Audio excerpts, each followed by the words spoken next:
Hello guys and welcome back to our anatomy class. I'm just going to continue today our section through the introduction going over the major organ systems, kind of a review of your undergraduate course. But like I said earlier, this is just to make sure that we're all on the same page and that we all understand what it is that we need to. So let me just kind of set this up here. Our next system that we'll be looking at today is the lymphatic system. So the lymphatic system, whoops, I've lost my presentation there. There we go. Is this set of vessels and these capillaries and these lymph nodes, these lymphatic tissues that are all designed to basically collect the extra fluid that enters our interstitial space and then return it to our circulation. So you can kind of see up here where you have a blood capillary bed, and then just adjacent to it, or actually intertwined with it, you have a lymphatic capillary bed. So that as fluid leaks out of the capillaries, the lymphatic capillaries and the lymphatic vessels can collect that fluid and then return it to our bloodstream. So just some basic functions of your lymphatic system. It is returning the excess interstitial fluid to your circulation, which of course is preventing edema or fluid buildup. As it does, it's also going to remove old worn out cells, collect debris, basically act as a housekeeping area, keeping your fluids clean. It's also going to act as a surveillance for pathogens and defense. So if there's any foreign pathogens that it comes across as the lymph is passed through the lymph nodes, it will activate an immune response, and then your white blood cells and your immune defense system can attack that head on.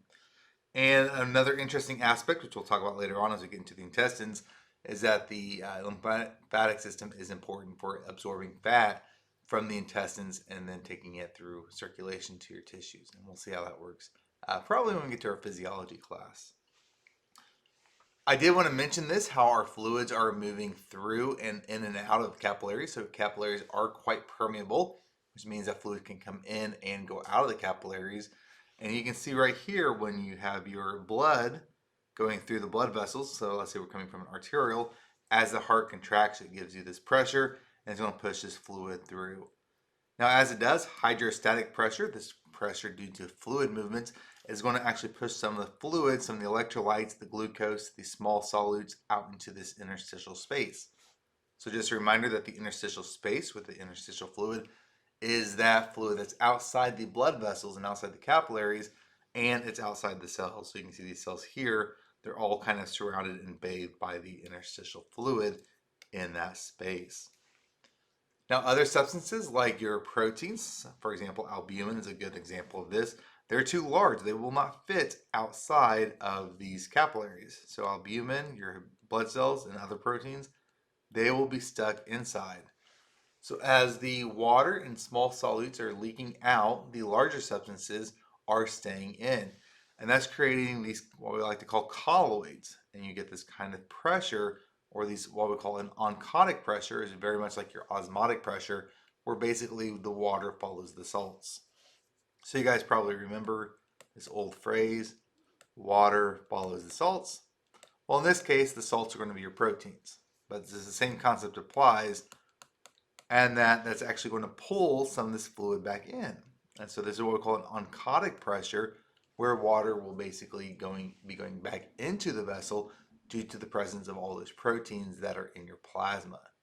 So now notice that it only absorbs about 90%, and then the 10% that's still out here, it has to be taken back up through the lymphatic circulation. So here we have our lymphatic capillaries, and as the fluid accumulates, it will push into the lymphatic capillaries, and they will then take that fluid, which is now called lymph, and convey it through lymphatic vessels, pass it through lymph nodes, and ultimately return it into the cardiovascular system through one of your collecting ducts.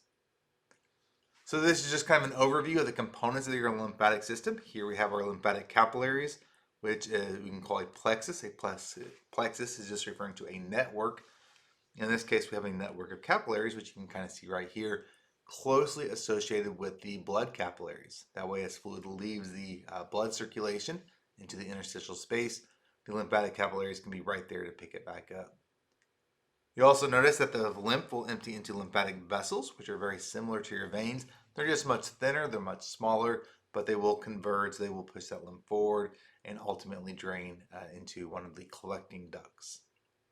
The lymphatic trunks are what's connected directly to the lymphatic vessels, and they will convey that lymph from the lymphatic vessels to the the collecting ducts. And as these trunks emerge from the body, we'll take a look at some of these trunks as we go through our anatomy. We'll see them in different locations, but they basically will empty eventually into those ducts. Of course, we call the fluid inside the vessels your lymph. So lymph is just the name for the fluid. And as the lymph is passing through the lymphatic vessels, it will be going through your lymph nodes, which have those white blood cells, and specifically lymphocytes. I should also put macrophages, or monocytes are in here, monocytes being in here as well, which we'll take a look at later on.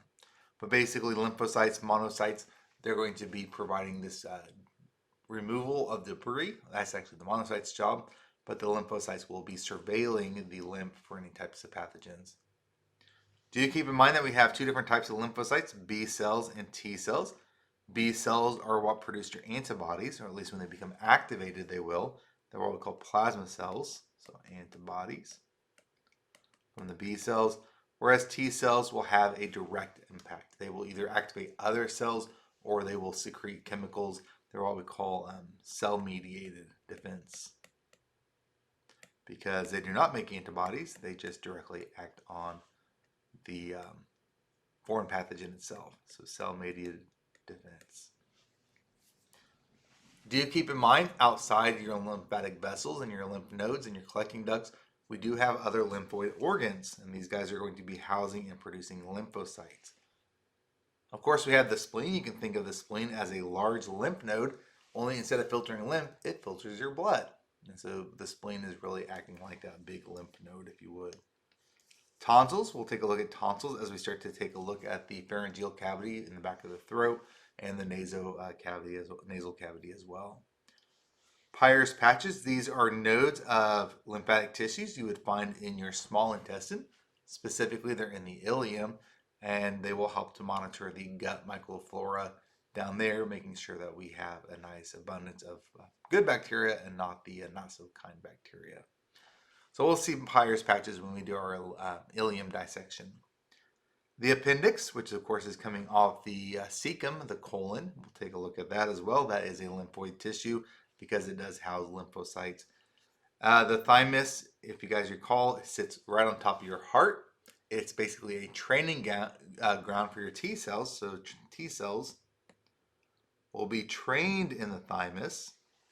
And you may or may not see this on some of our patients or our cadavers because it does shrink with age. So as we get older and older, that thymus does get smaller and smaller, and it will be kind of harder to see. And of course, we can consider red bone marrow lymphoid tissue because it makes your white blood cells, right? This is the primary tissue that will be making your lymphocytes. So we also group red blood or red bone marrow in with your other lymphoid tissues. As we look at our lymphatic vessels, and you'll notice this with our anatomy as well, especially when we get to lymph nodes, that we can divide them up into a couple of sections. We have superficial lymph nodes that are draining the skin, and they're going to be kind of close to the surface, as the name implies. So for example, here are some lymphatic vessels that are close to the epidermis and the subcutaneous layer of the skin. You can see them going right through the subcutaneous layer. They're taking all of that lymph from that lymphatic plexus capillary. And here you can see a superficial lymph node, one that's close to the skin. And they will drain deeper and deeper into the skin. And you'll see they will go into your deeper lymphatic vessels. So here underneath the muscle, and we have deep beneath the muscle, a deep lymphatic vessel. You can see it's a collector vessel, so it's collecting lymph from the superficial vessel, and it's going to further pass it through other lymph nodes. So these guys, as we'll see when we do our dissections, we'll see plenty of lymph nodes, but they're going to be responsible for draining your internal organs. And as you can see, these guys kind of accompany the arteries along those lines. All right, so there's our lymphatic vessels, superficial and deep, but do keep in mind we also have lymph nodes. And like I mentioned before, lymph nodes are located along the vessels. And what we'll do is we'll have an afferent vessel. Here's an afferent vessel down here. It's kind of hard to see, but that is what's taking the lymph towards the lymph node. So if you guys remember, the afferent is going to take a substance towards. It's arriving, in this case, it's arriving to the lymph node. And then over here we have efferent vessels or efferent vessels and efferent will be exiting or taking it away. It's just like your neuron fibers, right? Afferent fibers are sensory, they arrive to the central nervous system, whereas efferent fibers, they exit the central nervous system. So just think of the E for exit. All right. So as we start looking at our lymphatic vessels, do keep in mind that they start to converge and they will eventually form what we call these lymphatic trunks. And you'll see a few lymphatic trunks throughout the body that are collecting all the lymph from your outer parts of the body. So for example, here we have our lumbar trunks for your lower limbs. So as the lymph is coming up through these lymphatic vessels here, it will either enter into the right or the left lumbar trunk. Here we have the intestinal trunk then that will be taking all that lymph from your abdominal cavity into the intestines, as the name implies. And then up here you can see some other trunks. We have a jugular trunk and a subclavian trunk. As the name implies, jugular trunk's draining from the head. Subclavian trunk is draining from the upper limb. And you have the same thing up here on the right side. And then these trunks will ultimately drain into these collecting ducts. Now we do have two collecting ducts. We have the right collecting duct and the thoracic duct, also called the left, but thoracic duct is typically what we see. There's a good example of the thoracic duct. And these ducts, either the right lymphatic duct or the thoracic duct, they will take that lymph and return it to your venous circulation, return it to your bloodstream. So this is just showing us a close-up of the collecting ducts. The right lymphatic duct, you can kind of see in here in purple, is draining the entire right side of the face, the right neck, the right upper limb, and the right thoracic cavity. So everything that's in the upper right quadrant here pretty much is going to be draining into that right lymphatic duct. Now you will notice that it does empty into the right subclavian vein. So here's a nice close-up of the right subclavian vein right before it meets the right internal jugular vein. So these guys are kind of coming together. This gets a special name. It's called the right venous angle. So when we're talking about venous angle, as you can imagine, this is just simply where these vessels converge, where they come together. And it's at that right subclavian vein in that venous angle where we see that right lymphatic trunk draining or duct draining. On the left side of the body, we can see it is drained by the thoracic duct. The thoracic duct is basically draining everything else. The entire lower body, both the left and the right side, will be drained by the thoracic duct. So the entire lower body, not just one side. But then we also get the upper left quadrant. So you can see the left face, the left neck, the left head, the left upper limb. All of that upper left quadrant will be going into the thoracic duct. Like the right lymphatic duct, you'll see that the left lymphatic or the thoracic duct also drains into a subclavian vein. Here it drains into the left subclavian vein, right where it joins with the left jugular vein at that left venous angle. So there we have it, guys. There's the lymph returning back into venous circulation. From there, the lymph will become part of your blood circulation, and we just keep repeating this process. At the terminal end or the distal end of the thoracic duct, there is an enlarged sac, and you'll notice this with our dissection as well. This is called the cisterna chyli. The cisterna chyli is where the lower trunks basically drain into as they enter the thoracic duct. So when we think about the lumbar trunks, also the intestinal trunk will be going into there, but this sac, the cisterna chyli, will be going down and collecting that lymph. Notice its location, and we'll talk a lot about these different locations because these landmarks will become important, but it's going to be in front of the first and second lumbar vertebrae, so L1 and L2. And like I mentioned before, it's draining those lower lymphatic trunks that are basically collecting all that entire lower part of the body. From the cisterna chyli, we will go up through the thoracic duct, and you can see the thoracic duct right here, and that's going to go kind of parallel here, and then empty into that left venous angle there in the left subclavian vein. Just a couple of clinical impacts that you want to keep in mind when we think about the lymphatic system. You can have inflammation of different parts of the lymphatic system. So here's a good example of what we call lymphangitis, which we have inflammation of the vessel. And I'm sure you can appreciate that this pathway here, as going up through the antecubital region right there at the elbow, that insect bite here is going to cause that inflammation of the lymphatic vessel. If the lymph node itself becomes inflamed, then we call it lymphadenitis. So here's a good example of lymphadenitis. You get some type of infection going on there, and now the lymph node's getting nice and big, swollen and red, and of course painful as well. So it doesn't look too pleasant, I don't think. Of course, you will also talk about lymphedema throughout this course. Lymphedema is where the fluid cannot get into the lymphatic vessels, so it will start to accumulate in the outer interstitial fluid. So here, hopefully you guys can appreciate this is normal on this side, on the right or the left side, and over here on the right side, that is where we have the edema. You can kind of see that nice big swelling of the ankle and the calf.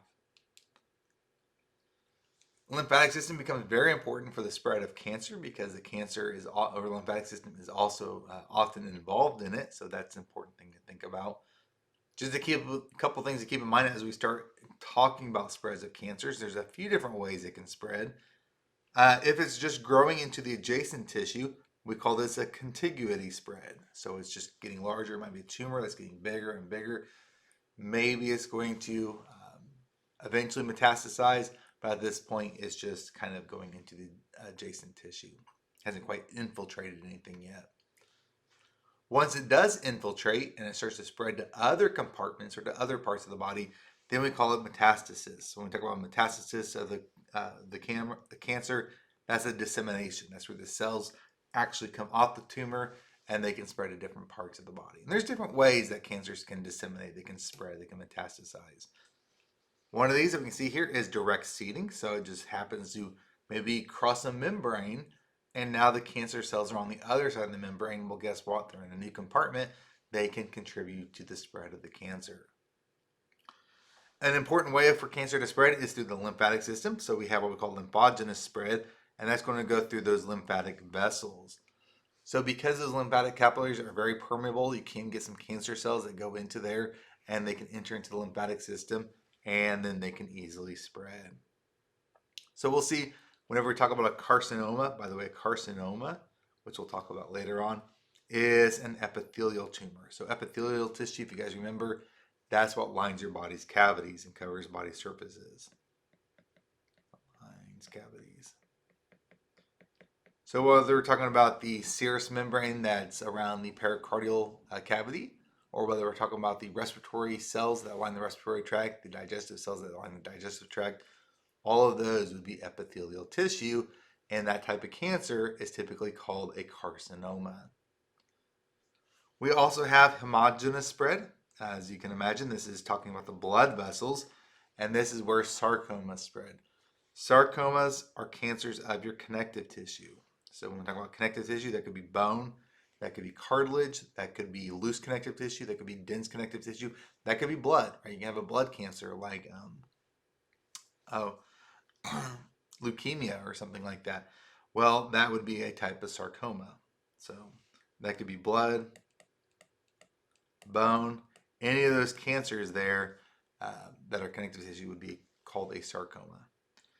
Now you will notice this is a good example of a lymphogenous spread of a cancer. Here's a nice piece of a lung. You can kind of see that white star shape there where the cancer cells are starting to spread outwards away from that tumor area.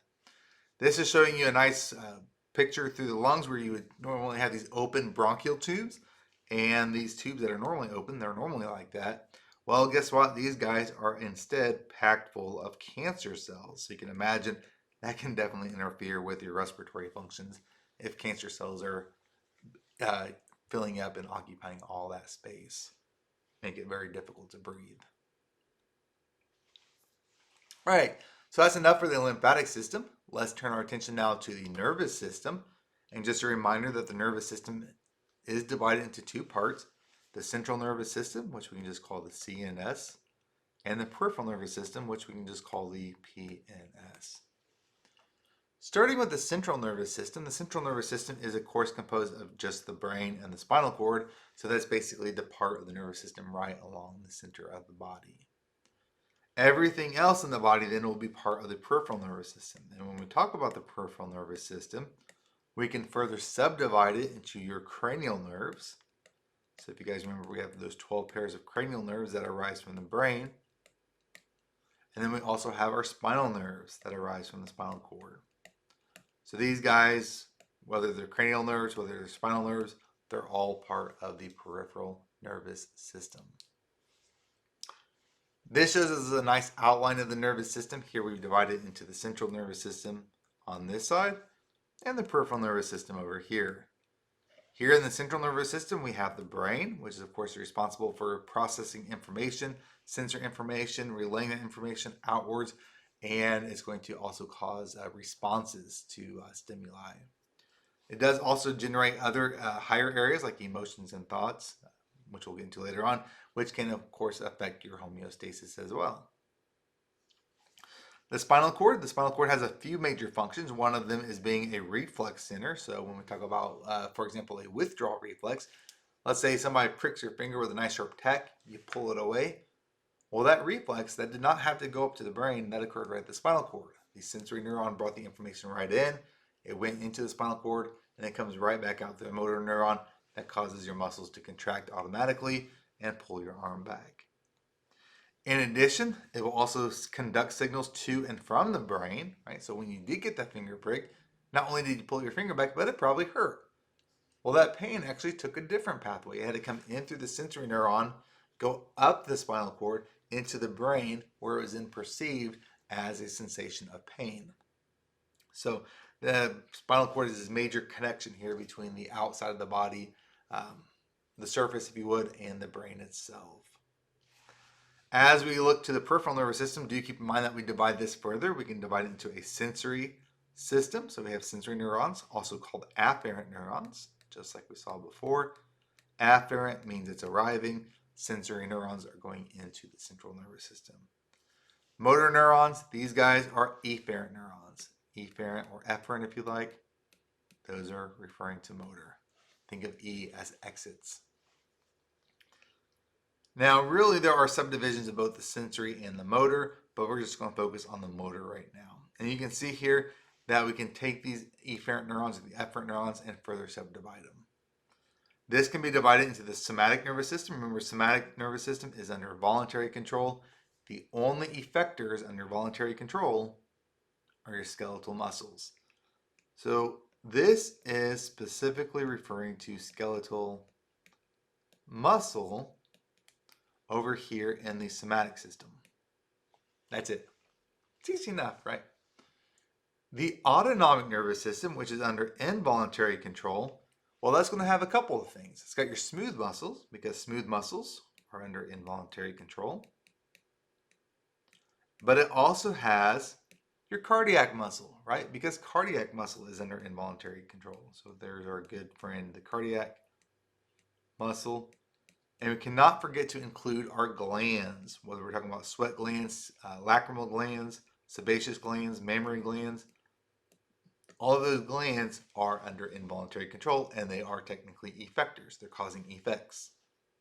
So all three of those would belong to the autonomic nervous system. Do notice when we look at the autonomic nervous system, we can further divide it even more into your parasympathetic and your sympathetic divisions.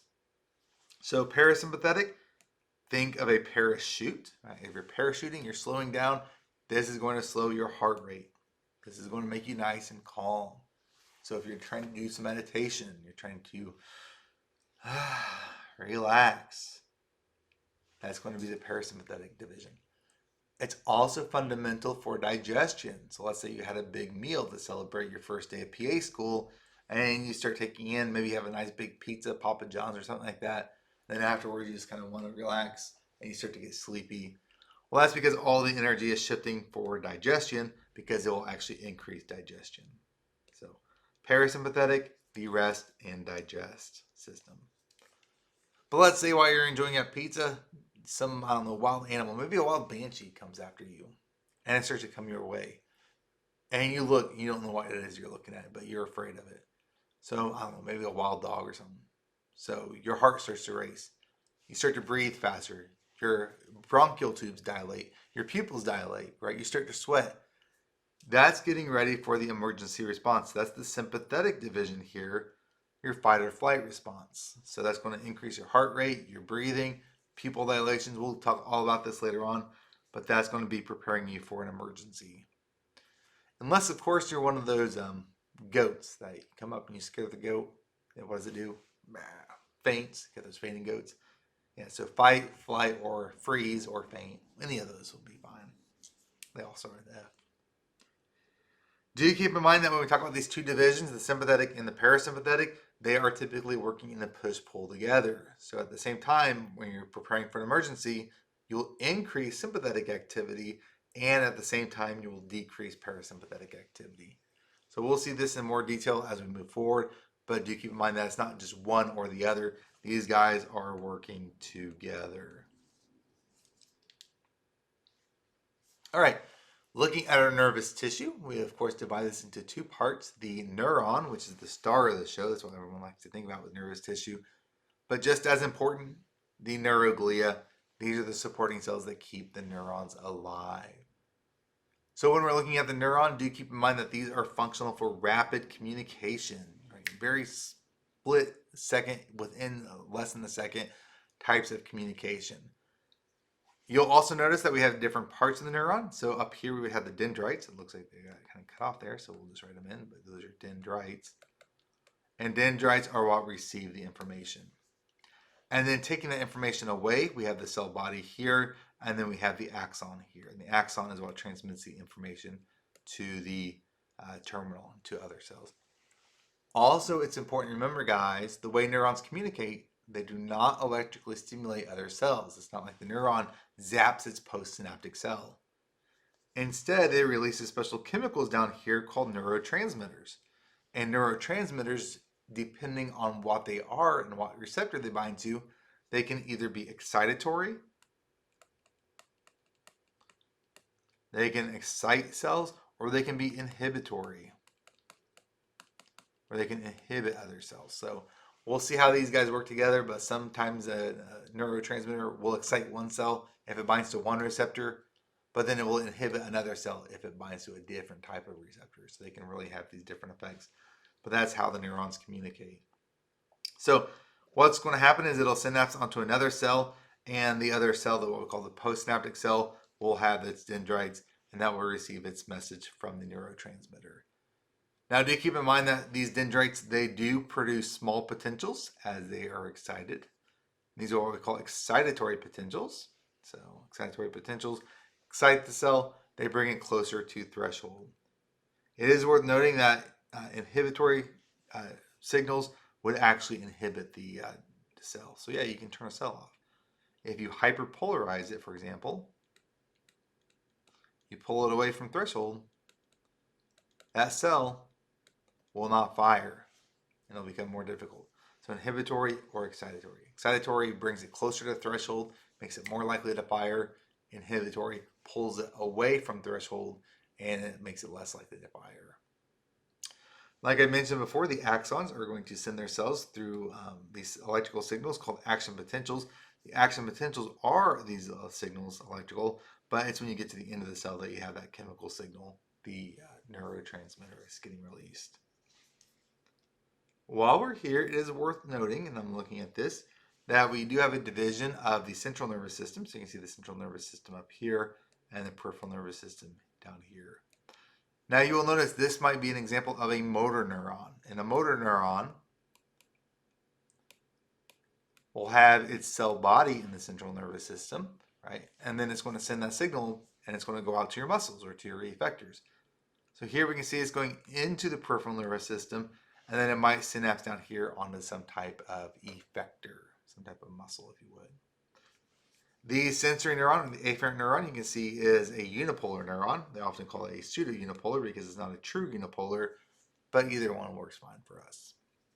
And what we see here is that you might have some receptor out here, some piece of skin, and then you can activate the cell. Maybe it's a touch receptor, and that will then send the signal upwards into the central nervous system coming from that peripheral nervous system. So that would be a sensory neuron or an afferent neuron, if you'd like.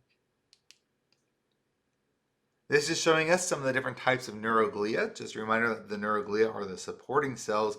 They are non-excitable cells that have a lot of different functions to basically help nourish, protect, and support the neurons. In the central nervous system, these are the four major types of neuroglia. The astrocytes are what actually participate in the blood-brain barrier. As the name implies, they are star-shaped cells, so they look kind of something like this. Don't draw it out. And then they have all these processes. Now, it is worth noting that they don't actually participate in the blood-brain barrier. What they do is they connect the blood vessels to the cells. So the blood-brain barrier is actually formed by the capillary beds here, or the endothelial tissue here, that would have those tight junctions. So this would be the blood-brain barrier. Makes it very difficult for anything to get out into the nervous system. But the neurons, they need their nourishment. So let's say this is a neuron here. Let's say there's the cell body, some dendrites like that. Well, it's going to rely on these astrocytes, and these astrocytes are going to nourish the neuron. So these guys will nourish the neuron by essentially connecting it to that blood-brain barrier, bringing the nutrients out, and also removing the waste. All right. Also keep in mind that we have these other cells called oligodendrocytes. I know it's a funny, fancy name, oligodendrocytes. We're just referring to a cell that has multiple branches. And these guys are going to form the myelin sheath of the central nervous system.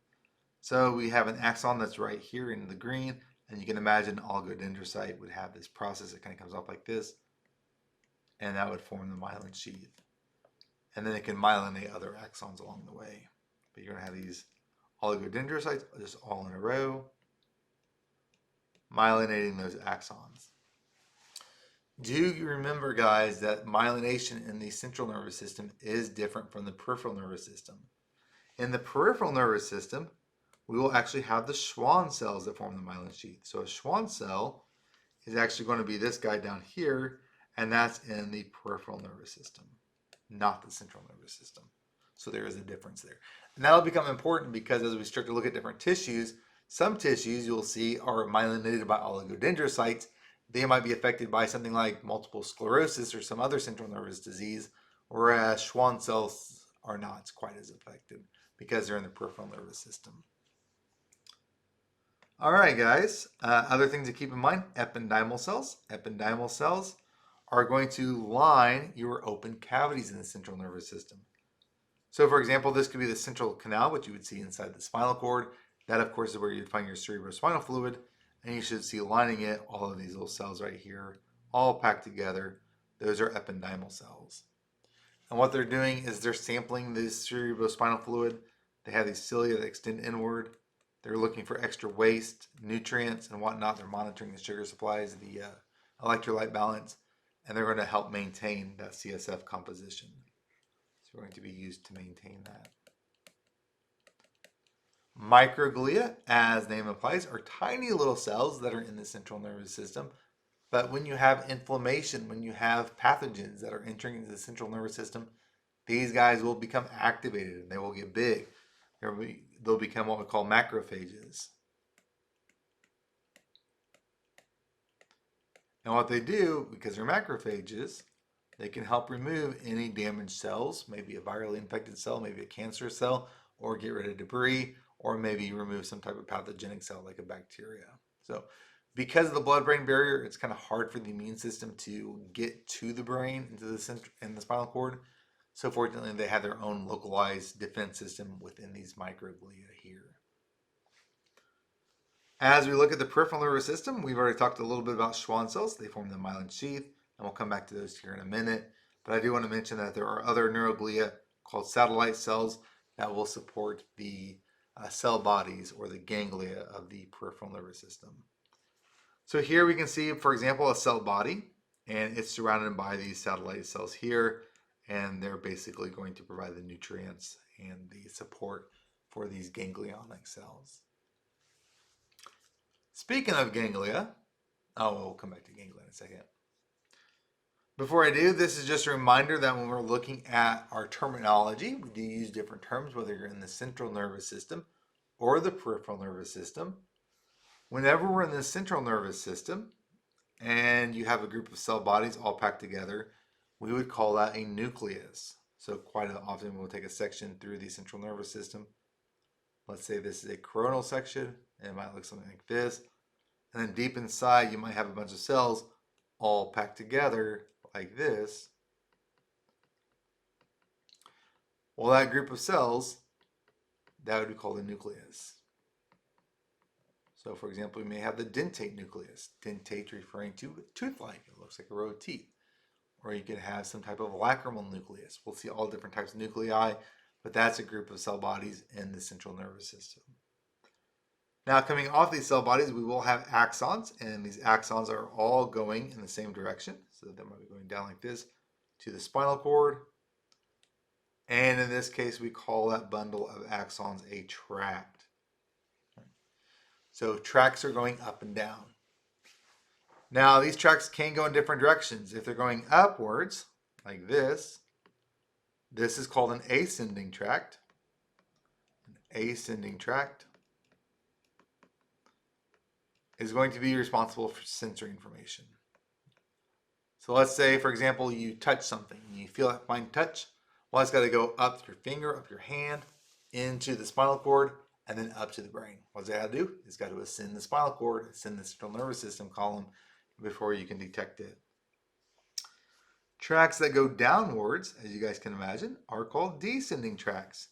So you might have some motor neurons up here, for example, all packed together. And then they're going to give rise to axons like this. And these axons, as they come down, they will descend. So descending tracts are all related to motor. Hopefully that's a little bit of a reminder. If not, definitely start to learn a little bit about your nuclei, your tracts, because as we get to the central nervous system, we will talk a little bit about those as well. In the peripheral nervous system, this was what I was alluding to earlier, the term ganglion is used to refer to a group of cell bodies. So you have cell bodies that are all packed together like this, and you're in the peripheral nervous system. That would be called a ganglion. Good example of this is the dorsal root ganglion. That's the ganglion right outside the spinal nerve, right outside the spinal cord rather. And it's going to be in the dorsal root where you have a bunch of sensory neurons with their cell bodies. So that's the group of the cell bodies in the peripheral nervous system. We have many different types of ganglion. We have lacrimal ganglion, we have celiac ganglia, we have terminal ganglia, which we'll take a look at later on, dorsal root ganglia. So they do come in all shapes and sizes. There's plenty of these guys around. Last but not least, we use the term nerve to refer to a bundle of axons. So when we talk about the vagus nerve, the glossopharyngeal nerve, we're talking about that axons of that cell, along with the connective tissue coverings. And we'll get to the coverings here in a little bit, but basically think of a nerve as a bunch of axons all packed together. Kind of like wires in a big telephone line, right? Or a big electrical line where you're trying to communicate. Before I do want to mention a couple other things with terminology that you should definitely get to know when we're in the central nervous system. So we have the brain and spinal cord here. We use the term gray matter to refer to the tissue that is unmyelinated. Most specifically, we're usually referring to the cell bodies. So if you take a look at this section of the brain, this nice coronal section, this outer area here, this is all gray matter. You can hopefully see how it's darker than the inner area. Now, there's a couple other structures that we'll talk about with gray matter. If we're in the cerebrum or the cerebellum, we use the term cortex to refer to this outer part of gray matter that's right along the edge. Cortex is referring to a rind. Think of the rind of a fruit and like the rind of an orange. Right?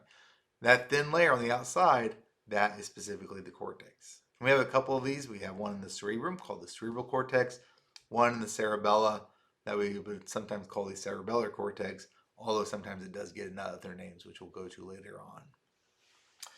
In the spinal cord, we also have this region of this kind of H-shaped region. It looks like this in the middle.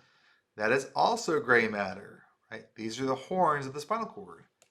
So if you guys remember, this we'll go into more detail about this later on, but this would be the posterior horn back here. That's gray matter. And this would be the anterior horn up here, and that's gray matter. So all of that's referring to unmyelinated tissues, typically where the cell bodies are located at in the central nervous system. The white matter, on the other hand, the white matter is referring to myelinated axons. So when all the axons are myelinated, they're all packed together, that's going to be forming the white matter. Good example of this, if you look inside the central nervous system at the cerebellum, hopefully you can see in the cerebellum this kind of white branching pattern in the middle here. That's what we like to call the arbor vitae or the arbor vitae. That's the living tree, sometimes called the tree of life. In this brain section over here, we can see this nice big corpus callosum where the right side and left side of the brain are communicating. Just like this is a bridge that allows the two sides to communicate. Those fibers are white matter. It lets the left brain talk to the right brain and the right brain talk to the left brain. Here we have our meninges. So do you remember that in the meningeal system or the meninges, we have 3 layers of tissue, the dura mater, the arachnoid mater, and the pia mater. The dura mater is this nice tough outer layer. So here you can see a nice thick example of the dura as it's being pulled off of the brain. And you can see sometimes we have these dural folds that go into the folds of the brain. So for example, we have a longitudinal fissure, and inside that longitudinal fissure, we have this connective tissue called the falx cerebri. That is a fold of the dura mater that's going downwards into that groove. Here we have a fold going into the space between the cerebrum and the cerebellum. It's called the transverse fissure. And in that transverse fissure, we have this structure called the tentorium. That's another fold of the dura mater. So whether we're talking about the falx cerebri,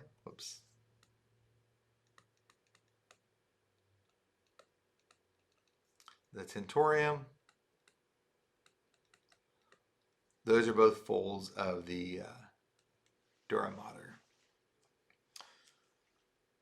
Keep in mind, we'll often talk about the spinal meninges separate from the cranial meninges or the cerebral meninges. So cerebral meninges just means we're dealing with the brain here, but that does continue down to the spinal cord. And here you can see the spinal meninges is just all connected together. So one important thing about the spinal meninges, which we'll see later on, is the space between the bone and the periosteum of the bone and the dura mater, called the epidural space. And I'll show you guys where that's at in our lab and where you're going to give it an epidural at. The arachnoid mater is right with the dura mater, so the dura mater and the arachnoid mater are all together, and this arachnoid is kind of spiderweb-like. That's because there's a lot of these ligaments coming out from the arachnoid mater that'll go down into the pia mater. In fact, you can see right here a nice ligament called the denticulate ligament that's connecting, going through the arachnoid mater into the pia mater. But I guess it's kind of a funny name. Underneath the arachnoid mater, we have the subarachnoid space. So the subarachnoid space is what's going to have the cerebrospinal fluid. And once again, that is a flowing fluid. It's a moving fluid that will constantly be forming and being replenished with new fluid. The pia mater is right on the central nervous system. So you can see this section of the spinal cord, that nice pink area right around here. It's kind of a nice thin sleeve. That is the pia mater. And that's going to be containing blood vessels that cover and follow the folds of the brain and the spinal cord. So hopefully you guys can see all those folds, those gyri and sulci. You can hopefully see that nice thin delicate layer with those blood vessels underneath. That would all be pia mater. Gentle mother. As we're looking at the peripheral nervous system, just remember that a nerve is a bundle of nerve fibers, the axons, plus the connective tissue coverings that bundle them together. And I'll show you that later on, but that's what we're thinking of as a nerve. Coming out from the brain, we have 12 pairs of cranial nerves that will innervate the neck, the head, and the face. And then we'll have that vagus nerve that actually goes even further out than that. But the rest of the nerves, they'll typically be isolated and located at the head. Then the rest of the body will be served by spinal nerves. So spinal nerves are, of course, coming from the spinal cord. And do notice that we have 31 pairs of spinal nerves. Once again, we talked a little bit about ganglion, but a ganglion is a mass of cell bodies in the peripheral nervous system. And one common one that we'll take a look at are the autonomic ganglia. These are motor ganglia helping to regulate your smooth muscles and your glands and even the cardiac muscle as well. Those are motor ganglia.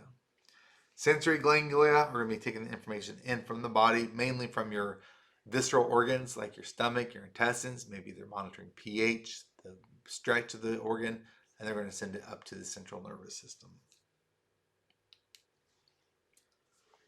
Here we have a nice look at our nerve fibers. And when we talk about nerve fibers, we're talking about the axon, the tissue around it, which is called the neurolemma. That's the outer layer around the Schwann cell, really. And then the connective tissues that kind of cover this up. So we'll take a look at the nerve fibers here. I'll show you in a second. Do you keep in mind that not all fibers are myelinated? Some are myelinated, some are not. If it's myelinated, it will have the Schwann cell because we're in the peripheral nervous system, right? I'll have a Schwann cell that forms this myelin sheath that covers the entire axon. Some axons, however, are not myelinated. And these guys can then be bundled and surrounded by a Schwann cell like this. They just don't form the myelin sheath. So there is no myelin sheath here in this tissue. Now, what's the point of that myelin sheath? It's all about speed. It's to increase the conductive impulse of the axon, right? It makes things go really, really fast. So myelinated cells, these are super fast. Unmyelinated cells, these are slower. It will take time. Another important difference is their adaptability. Myelinated fibers adapt really, really fast, which means you touch it and you feel that point of touch and you no longer feel it. Unmyelinated fibers, on the other hand, they do not adapt. A good example of this would be pain, whereas a myelinated fiber might be touch. So let's suppose you're cooking dinner at home, you're cutting up some vegetables, maybe some peppers and whatnot, and while you're cutting, you slice yourself with a knife. Right? The first thing you feel won't be the pain, it'll be that blade, that sharp touch. Those are going through myelinated nerve fibers. But then shortly after, you then start feeling that throbbing pain, and that throbbing pain does not go away. It stays. It's telling you you've done some damage. That is going to be going through an unmyelinated nerve fiber. So myelinated, that fine touch, it lets you know that you've been cut, but then the pain will actually come from unmyelinated fibers. So that's just a little bit about those two. When we look at nerve fibers, do remember that they are all bundled together in these organized ways, and we'll see this with our nerves in lab, where you have the axon here, and then that's surrounded by Schwann cells, so you can see this is a myelinated fiber. By the way, the outside of the Schwann cell, where that nucleus is, this is what we refer to as the neurolemma. It's essentially where the nucleus and the cell body is of the Schwann cell.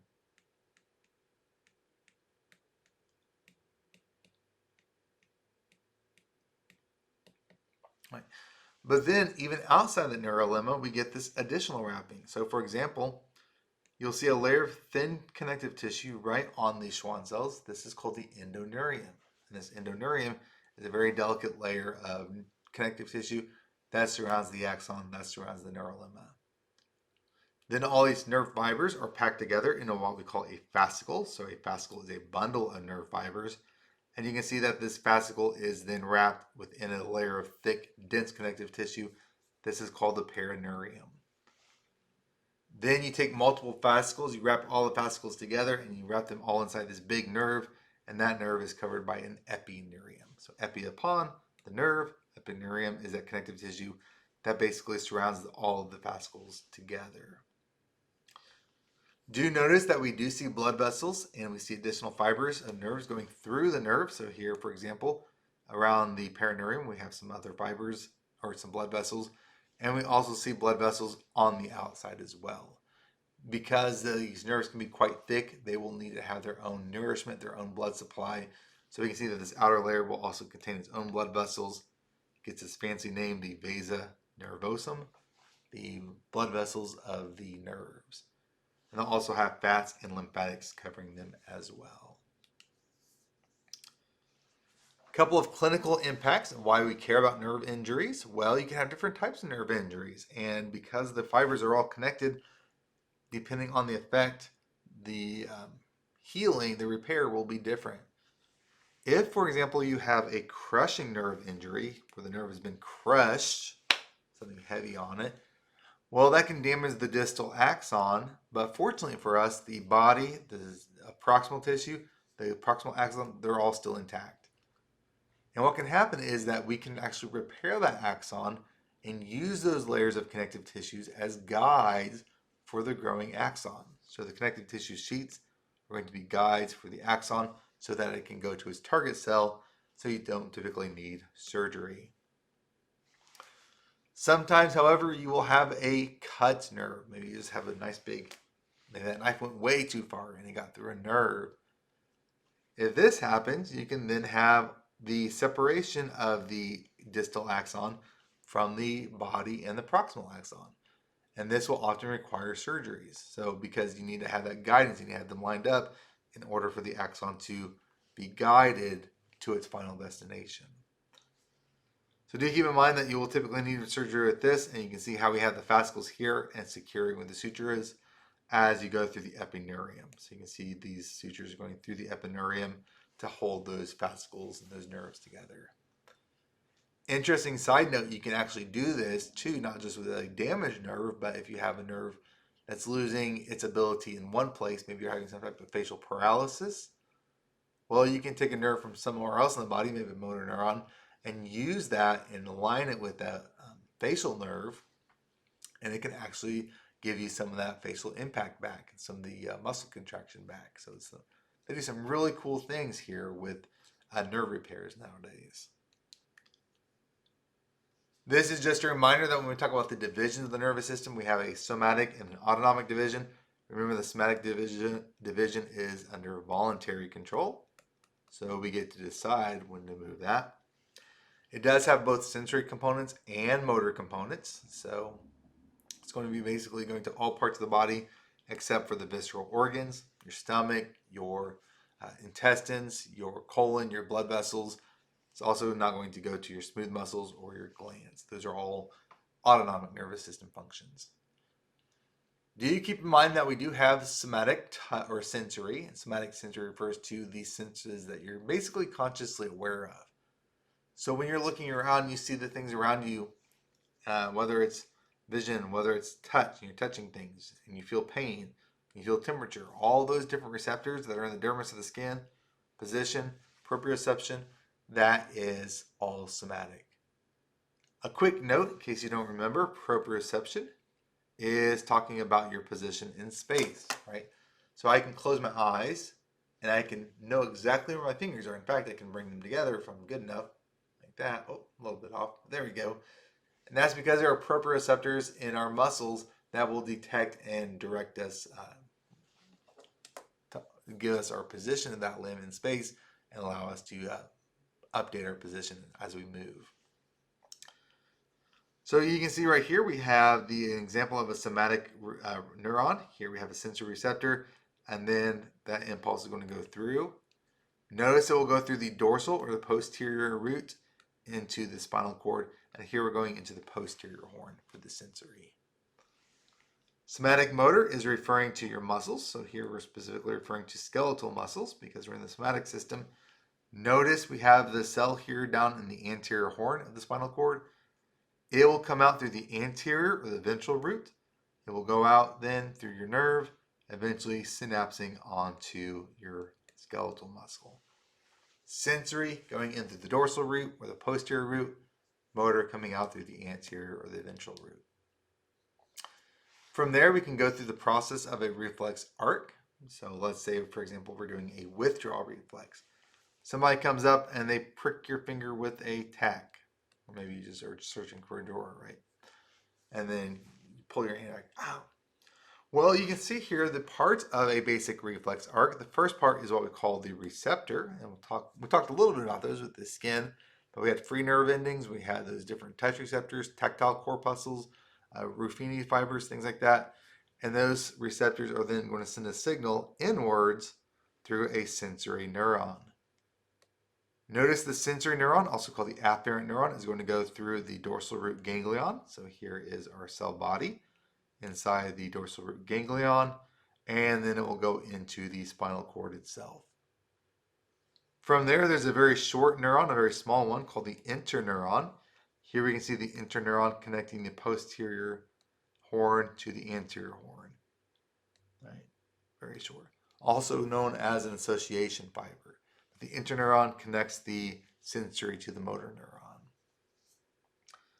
From there, we have the motor neuron. The motor neuron is in the anterior horn in this case, and it will leave through the anterior root or the ventral root, then go out and synapse onto its muscle.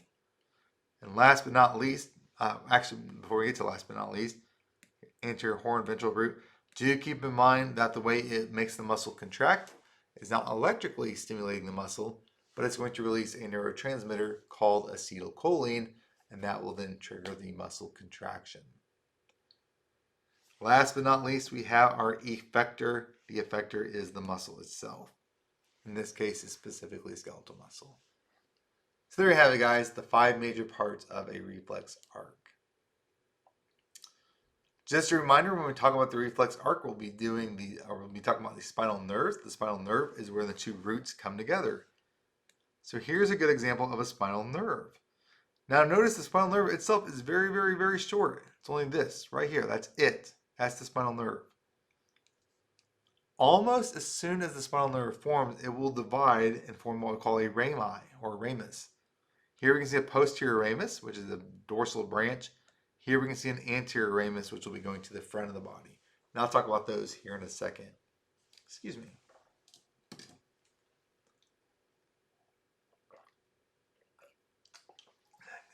Much better. Now do keep in mind, because the spinal cord is completely surrounded by your vertebral column, it's protected, in order for the spinal nerves to exit, they will have to leave through these openings here, and we call these openings the intervertebral foramina or intervertebral foramen. So there's an intervertebral foramen, and you can see that spinal nerve as it's exiting, going there.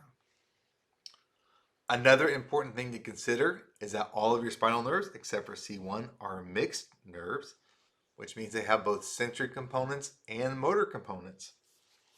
And what that means is if you damage a spinal nerve, well, just think about what would happen. I'll tell you what, let's back up for a second. Let's suppose you're doing a laminectomy. Maybe you're trying to relieve some back pressure on somebody, and you accidentally slice through just the dorsal root or the posterior root. Now, think about the consequences of that.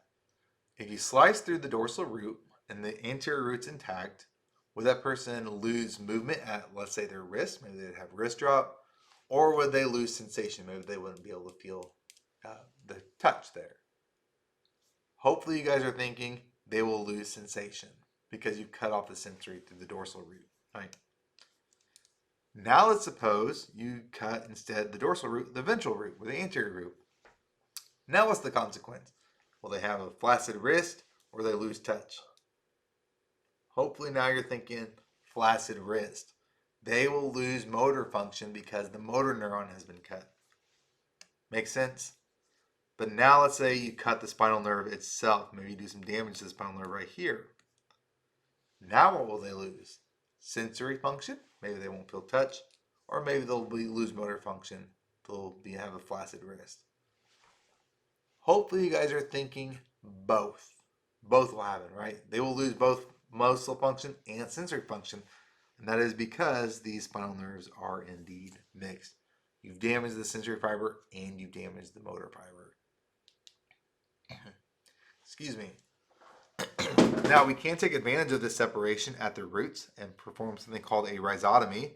A rhizotomy is where you can actually locate an affected root or affected nerve, and you can actually denervate it or cut it to remove the stimulus. So, for example, let's say you're having some back pain or some neck pain.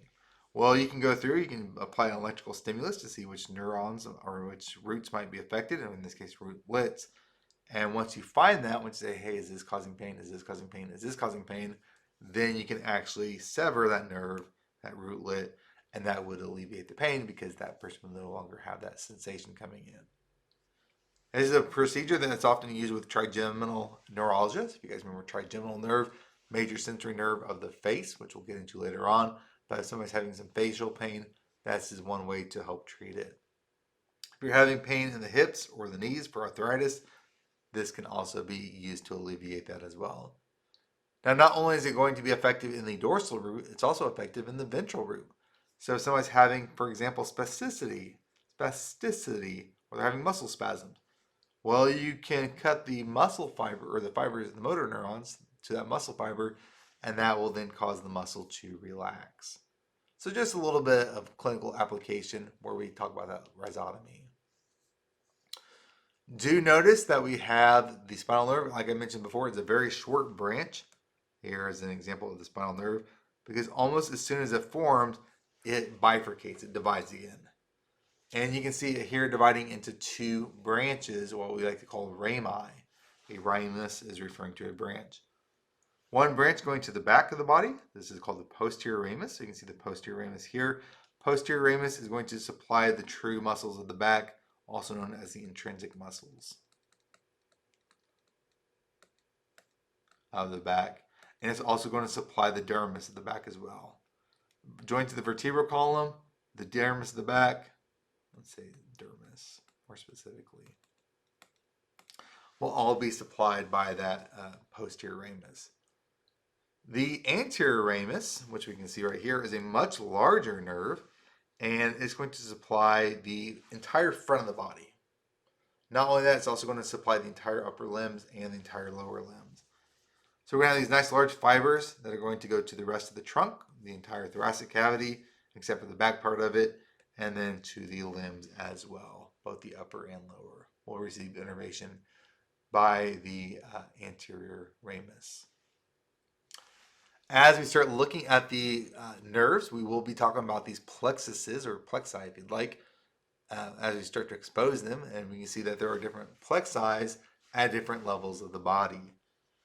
Here on the neck, for example, we have a cervical plexus, which we label C1 through C5. And some of the nerves you may have already seen here in lab. Hopefully you guys have had a chance to look, for example, at maybe your lesser occipital nerve, C2, C3, or the greater occipital nerve. Another important one you'll want to know is the phrenic nerve. We'll take a look at phrenic nerve later on, but that's of course going to the diaphragm. You may have heard this term, C3, 4, and 5, keep the diaphragm alive. Well, that's where you get it from. As we move down, we'll talk about the brachial plexus. So we'll expose this in a few weeks as we start to dissect the shoulder, and we can see some of the major nerves of the upper limbs coming off that brachial plexus, whether it's the radial nerve or the median nerve or the ulnar nerve. All of those nerves are going to be going down into the forearm and some of those to the hand.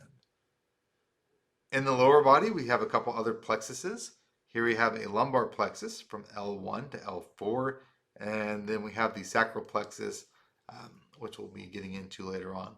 So don't, like I mentioned before, when we do our dissections, when we get into this part of the anatomy, we will go into these in greater detail. Right now, we're just trying to introduce the idea, the concept, if you would, of a plexus. With that said, we can now turn our attention to dermatomes and myotomes. And these are patterns, dermatome referring to the dermis. So think of the dermis of the skin. That's where the sensory part is. And the myotome is, of course, referring to the muscles of the body. Now, when we talk about this, a dermatome is, we'll come back to this in a second, but a dermatome is essentially a sensory map that we can see like this, where we closely associate the segments of the spinal cord with a part of the body. So we're going to be dealing with somatic fibers. So remember, these are touch, pain, pressure, temperature, things like that. And you can see that different spinal nerves are receiving their sensory from different areas. So for example, when we have pain, let's say at the tip of the shoulder, well, that pain up here might be representative of compression or some type of damage of the C4 nerve. So it becomes very useful when you're trying to figure out where a certain pain is being localized to. So this is what we call a dermatome map. This is a map of a specific spinal nerve, and then you can use something like a pinprick test to help you determine what type of area, what nerve might be damaged. So for example, if you have damage or pain in the thumb, that might be something of the C6 area, because we can see the C6 dermatome going all the way out to the thumb. So do notice that when we do these maps that dermatomes C5 through T1, L3 to S1 are distributed almost entirely in the limbs. They have almost no trunk representation whatsoever. So if you're in the limbs and you have pain in the limbs, you almost automatically can narrow it down. If it's in the upper limb, it's most likely somewhere between C5 and T1. If it's in the lower limb, it's most likely between L3 and S1. So that's a good way to kind of think about how we can quickly narrow that down. Myotomes are a little more chaotic. They're a little less well organized, and they're kind of organized a little bit differently. But do keep in mind that these are going to be somatic motor fibers, of course, because we're talking about skeletal muscle. And what we'll notice is that most muscles will actually receive their innervation from multiple spinal nerves. So this where it becomes a little trickier because you have multiple spinal nerves going to one muscle. Then you're trying to figure out, well, okay, which spinal nerve could be effective. One way to kind of test this out, as you guys will be looking at later on, is joint movements, right? How is the movement occurring at a joint? So for example, the C5 spinal nerve is going to the shoulder joint. So if somebody's having trouble in their shoulder joint, that could indicate some type of C5 damage. Muscles that extend the knee, L3 and L4 spinal nerves are extending the knee. So if a person is unable to extend their knee, you can imagine they might have some type of compression in the L4 area of that myotome. One thing I wanted to point out, and I thought I'd just kind of briefly go through this, the way the dermis of the skin is formed, the way the myotomes are formed, has to go back to a little bit of embryology. And we won't go into detail in too much embryology, but it does become important as we look at development because it will affect how things are developed. But if you guys recall, the body layers are formed in three parts. There's the ectoderm, the mesoderm, and the endoderm. Now the outer part, the ectoderm, that's going to give rise to your epidermis of the skin.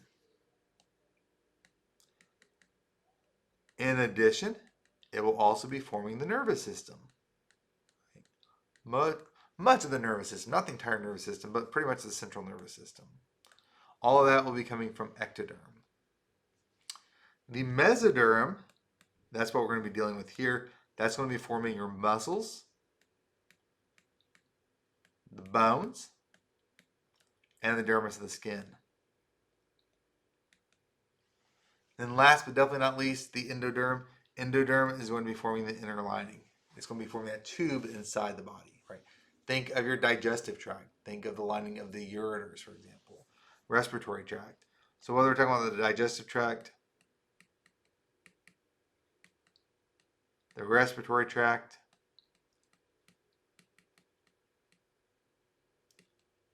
the lining of the ureters, all of that is endoderm. So 3 layers, and that is how we basically lay the body out. Ectoderm on top, the epidermis, plus the nervous system. And then in the middle of the body, we have that nice mesoderm for all of your muscles, your bones, that connective tissue, the dermis underneath. And then the endoderm will be that inner layer of endothelium, the respiratory tract, the reproductive tract, the digestive tract. Anyway, we're going to focus our attention here on the mesoderm. And the mesoderm is where we get our myotomes or our dermatomes. And you can see we have these little segments called somites. And these somites get laid down right next to the neural tube. So the neural tube is what will eventually become the brain and the spinal cord.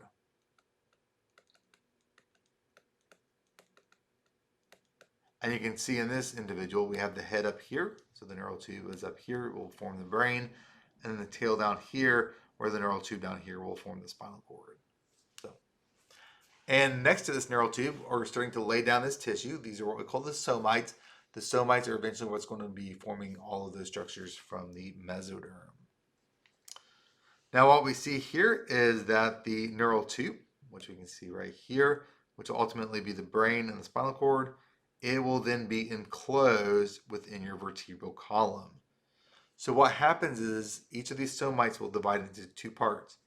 They'll form a sclerotome, and the sclerotome will be forming essentially the vertebral column. So you can see this kind of sclerotome right here. It will wrap around this neural tube as well as this sclerotome. So this will come in, that'll wrap dorsal or ventrally, and it'll come back here and wrap dorsally there. And that's eventually going to be the vertebral column. In the area of the brain, it'll also form the base of the cranium. But the vertebral column is the important thing here. That's the big guy. Then, around that vertebral column, we will then have our dermamyotomes. As the name implies, dermamyotome is simply referring to the dermatome and the myotome together. They have not yet differentiated. Remember, differentiation means specialization. They're becoming more specialized. And what's going to happen here is that the dermatome, some of this dermatome is going to go to the front of the body. Let's say it goes around this way. And some of that dermatome is going to come to the back of the body. Dermatome will come to the front of the body right here and the back of the body right there. The dermatome does this and the myotome does this. They're going to separate into an anterior portion and a posterior portion. Why is this important? Well, as it turns out, muscles and the dermis and the skin on the back of the body, which you can see back here, these are what we call epaxial muscles. It literally means just upon the axis. All of these deep muscles or intrinsic muscles that are actually inserted onto the vertebral column, that's it, the vertebral column, they're going to be served by the primary rami of your dorsal nerves, the dorsal side of the primary ramus of your spinal nerves. So this is going to affect both the deep muscles, the muscles along the vertebral column. Think of your right rectus spinae group, for example, along this with the skin of the back. So when you prick somebody with an attack back here, and they feel that prick, you will know that that is going to be felt through a dorsal ramus. Now, the rest of the body, whether we're talking about the muscles of the trunk, thoracic cavity, the muscles of your limb, all of this will be migrating anteriorly like this. And they form what we call hypaxial muscles. Hype just meaning below the axial skeleton. These guys are going to go below the vertebral column forward. And these guys are going to be associated with the dermis and the muscles on the limbs and the trunks. Basically, all of this, the rest of the body will be served by the ventral primary rami. So if, for example, I prick a finger and I feel that pain in that finger, well, if it's on a finger, that's not going to be going to the back. That's not going to be the dorsal ramus. That will be a ventral ramus. So all of that stuff from the limbs, from your upper body, from the trunk, will be going into the front through the ventral ramus. All right. So the one thing I do want to mention, just this, the myotome cells, we talked about earlier, they will become the, myoblasts. If you just remember, myoblast is what's going to make the muscle. And that will be associated with the dermis of this underlying skin as well. So the segmental spinal nerves, depending on what segment you're at, maybe you're at segment T1, T2, T3, that's going to go towards the myotome. It's going to go towards the muscle, and that will provide both the motor and the sensory to that muscle. Do keep in mind that each muscle will have both muscle or motor and sensory. Motor for contraction, sensory for the position, right? We need to have stretch receptors. We need to have Golgi tendon organs for reflexes. So when you're holding, for example, a set of heavy books, you can feel that tension. You know that you need to increase your muscle contraction.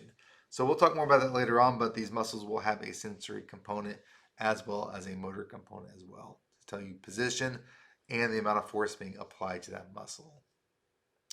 One thing to keep in mind is that severing a spinal nerve will denervate both the skin and the muscle as well that it originally supplied. So you'll lose both the sensation and the muscle mass to that area. So we talked a little bit about the dermatome, but that's just a nice little reminder. And we talked a little bit about myotomes, even though they're not quite as well organized.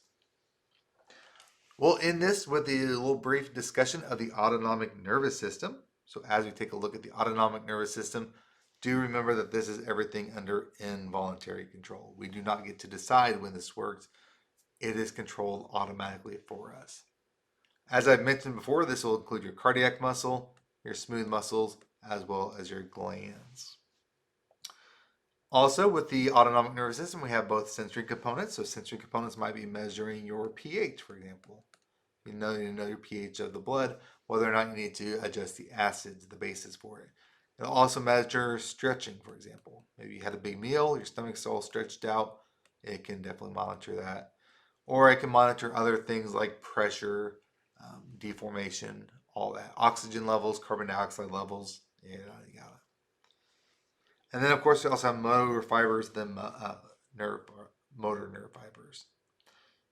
Do remember that we have two segments of the autonomic nervous system. The parasympathetic, once again, is our parachute.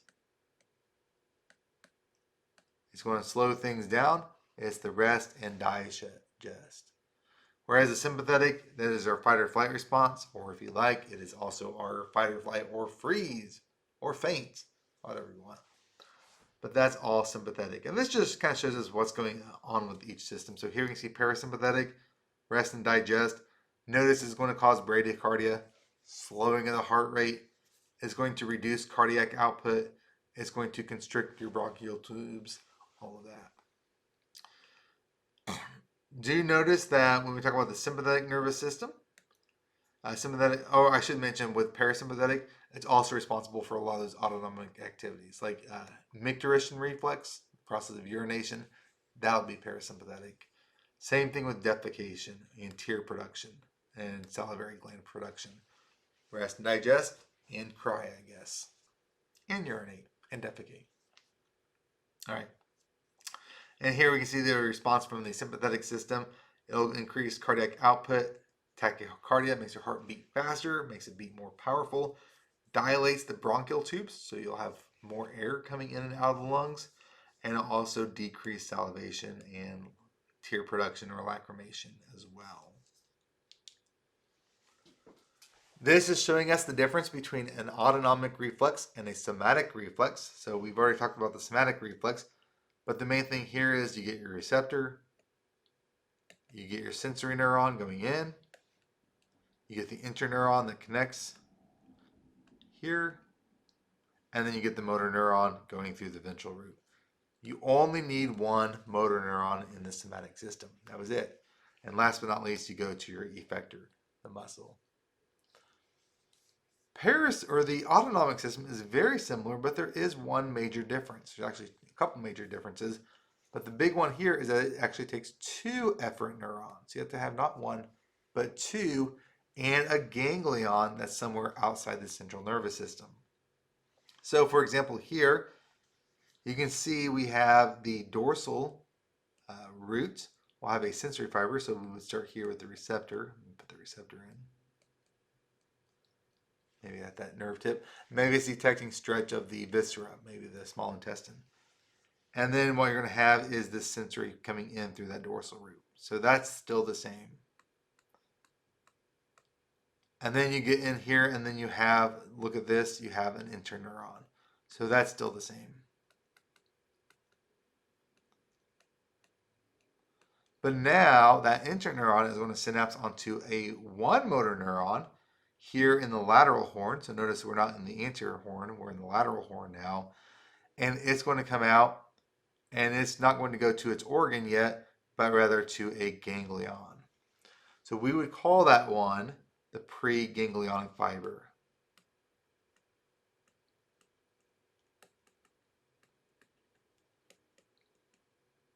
So that's the guy going from the central nervous system out to that peripheral ganglion.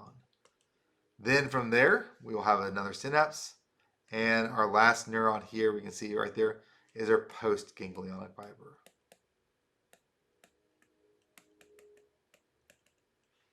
And that will then innervate your target organ or the effector. That would, in this case, either be a smooth muscle, cardiac muscle, or a gland, because we're in the autonomic system.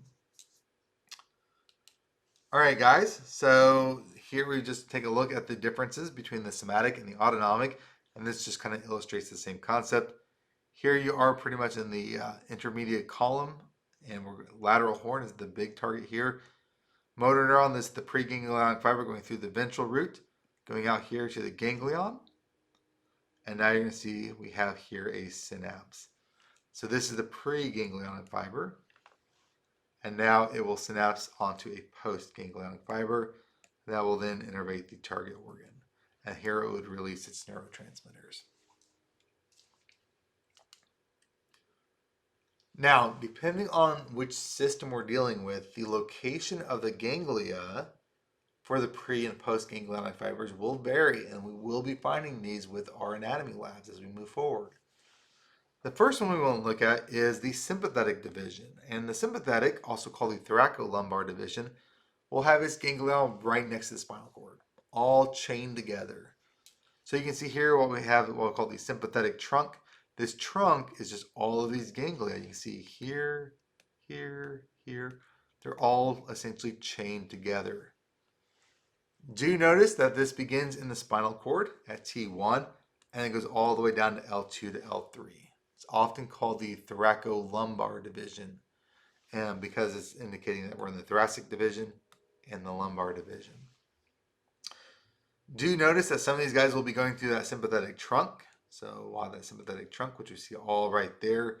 And then we'll also have spinal nerves as well coming out, and cephalic arterial rami. I'll show you where the cephalic arterial rami are, but these are rami, these are branches that are going, as you can imagine, out towards the cranial area. And like I said, we'll see these with our dissections as well. One thing to keep in mind, sympathetic fibers, they're going to innervate all vascularized parts of the body, everywhere, from the head to the toe. It's not very limited. It's not just limited, it's everywhere. And this is kind of what we can see here. We'll get back to that in a second here. This is just showing us where we would find the presynaptic cells. So the presynaptic cells, the presynaptic neurons, are located essentially in that lateral horn. So you can see that lateral horn here. We have these columns of cells. These are called entomedial lateral columns. Just that basic area from T1 here, and then we can go down all the way to L3. And you can see that even though we're only in the thoracic and the lumbar area, we're going to have innervations all the way up to the head, to the eyes, to the salivary glands, all the way down to the rectum, to the bladder, to the uterus. Because these fibers, as they leave the spinal cord, they will start to spread out. They will move upwards, they will move downwards, they will go all over the place.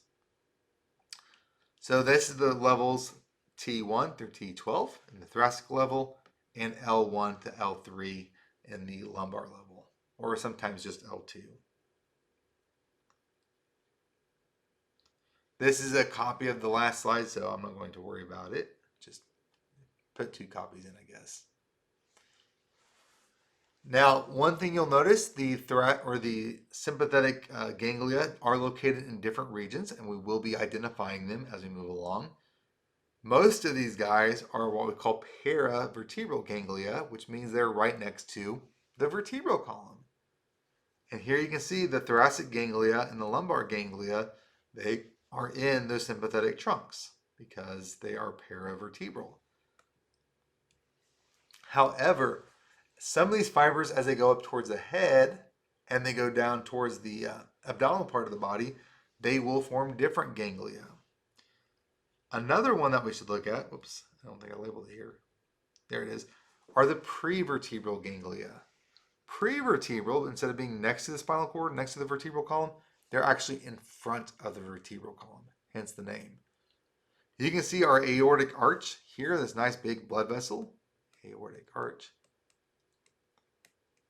We will have all these prevertebral ganglia, the celiac ganglia, superior mesenteric ganglia, left and right aortico-renal ganglia, inferior mesenteric ganglia. So we're going to be learning about these as we start looking at the sympathetic division of the nervous system and locating them on your cadavers. They're actually really big, really impressive to find once you get in there. Kind of cool. So these guys are going to then be surrounding the main branches of the abdominal aorta, the celiac trunk, the superior mesenteric ganglia, inferior mesenteric ganglia, and as you can imagine, aortico-renal ganglia for the aorta and for the kidneys.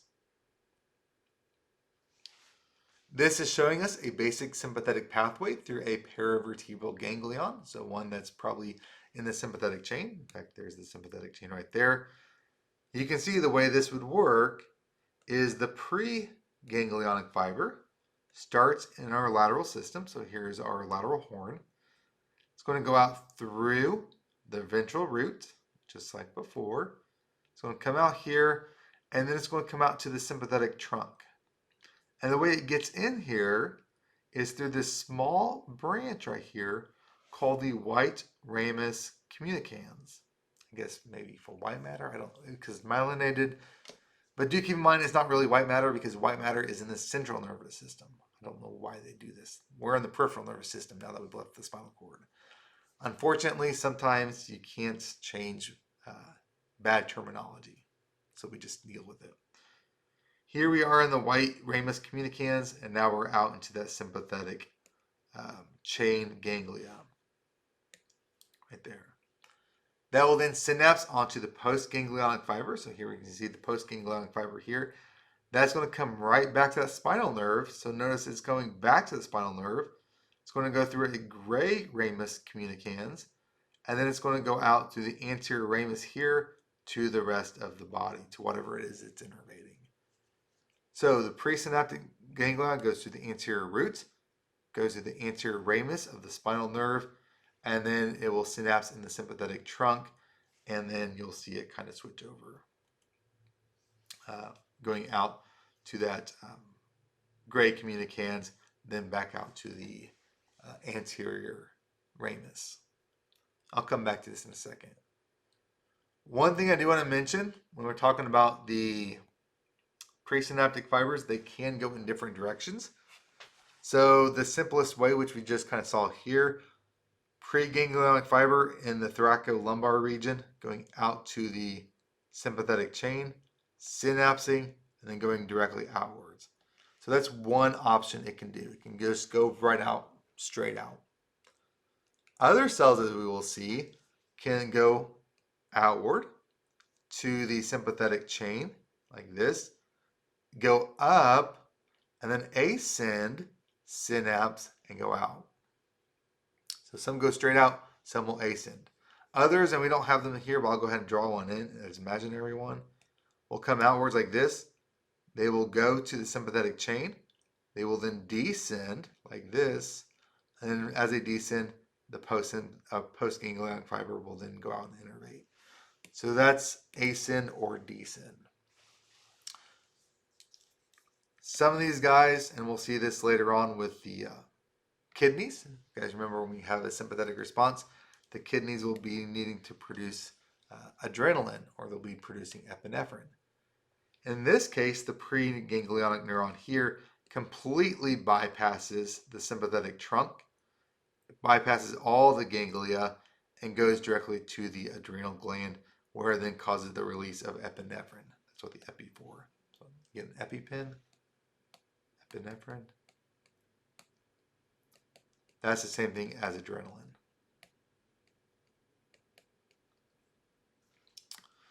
All right. Another thing, some of these guys, they don't have them on here, but we would also have prevertebral ganglia, as we saw along the aortic arch, that could be receiving this. The point I want to make here is this. When you have sympathetic innervation, you have sympathetic outflow, it is very diffuse. It spreads out.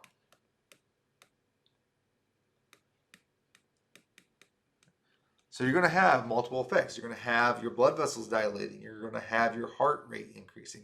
You're going to have bronchial dilation. All of that from the sympathetic pathway. So do notice that most sympathetic ganglia, most presynaptic, will be following one of these pathways, where they either go straight out, they go up, or they go down. The only exception here is in the abdominal pelvic viscera. They will go either through the prevertebral ganglia, right along that aorta, the abdominal aorta, or they may bypass it altogether and go to the suprarenal gland and synapse inside that adrenal medulla, causing the release of epinephrine. All right, right, we've already talked about that, so that's that. Last but not least, we have our parasympathetic or the craniosacral division. Do notice that this division is also called the craniosacral division because we will have part of it in the brainstem, the cranium, and we'll have part of it in the sacrum as well. Excuse me.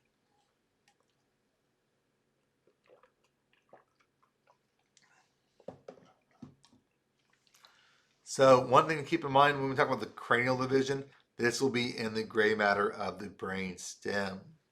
And we'll see some of these cranial nerves, for example, cranial nerve 3, 7, 9, and 10 will all have their cell bodies up here inside that brain stem. And these guys will then exit the brain stem and they will typically, for the most part, innervate the head. The one exception to that is the vagus nerve. The vagus nerve we can see here is going to innervate about 75% of the parasympathetic outflow. So this nice big nerve, 75% will go through the vagus nerve. Everything else will be limited to pretty much the head except for the vagus nerve. You'll notice that this is going to go to the thoracic, the abdominal viscera, all of that, all the way to the distal colon, right? All the way till you get to that descending colon, the transverse or the sigmoid colon, and the rectum, along with the urinary bladder. Those organs, as we will see later on, are actually innervated by the sacral spinal cord. So that's why we call it craniosacral, is because we do get some contributions down here at the distal end from S2 through S4. Like I said, we'll go into more detail about this later on, but hopefully you understand that parasympathetic is mostly coming from these cranial nerves in the brainstem, these special nuclei, which we'll talk to later on, and parts of that sacral spinal cord. So this is just showing us a few of the cell bodies from the postsynaptic cells. And what we can see on is that there are 4 distinct pairs of parasympathetic ganglia in the head that are associated with these nerves. And even if you're not familiar with these right now, that's quite okay. But I just want to bring them to your attention so as we start to identify them and we start to dissect away the face and the head, you can say, hey, I've heard that before. I've seen that before. I know what that does. Right. So cranial nerve 3, by the way, is the oculomotor nerve. You guys remember cranial nerves? We'll get to those later on.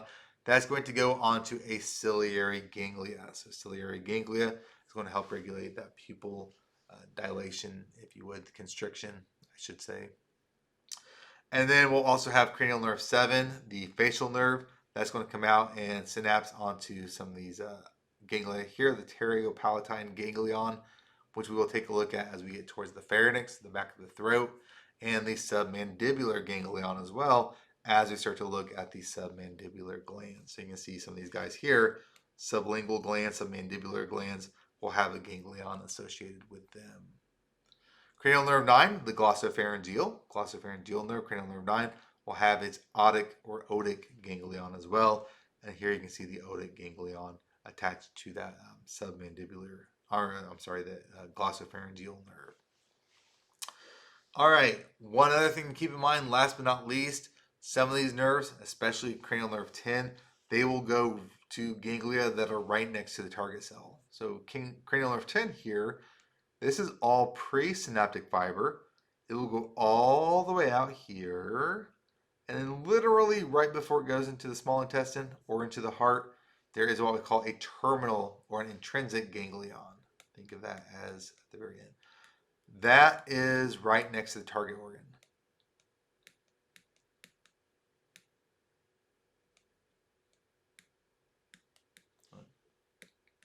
So these intrinsic or these terminal ganglia, for example, you're going to be literally in the tissue of the heart itself.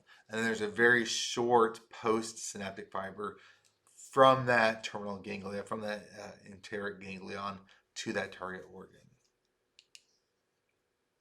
All right, guys, I'll tell you what, we'll leave it here for this week. So this is a good place to stop it. Hopefully you get yourself caught up and hopefully some of this is review. And if not, definitely take some time. If you have any questions, don't hesitate to ask. We will be seeing this again, so don't worry too much about yourselves. But I just wanted you to become a little bit familiar with it as we start to expose these structures, clinically speaking, and learning what they do. So I'll see you guys in class on Tuesday. Talk to you then.